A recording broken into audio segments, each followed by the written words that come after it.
100. Yesterday, this young fellow called me an oldie when I said I invest in gold because we live in uncertain times. Really? Old is gold, sure, but gold is never old, buddy. Let me clarify. I'm not talking about this gold, I'm talking about the digital gold issued by the government. They call it sovereign gold bonds. This is gold that fits in your demat account. But why SGBs?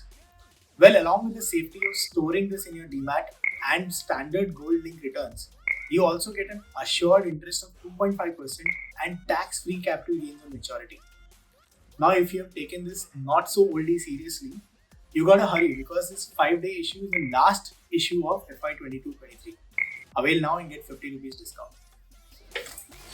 101, 102.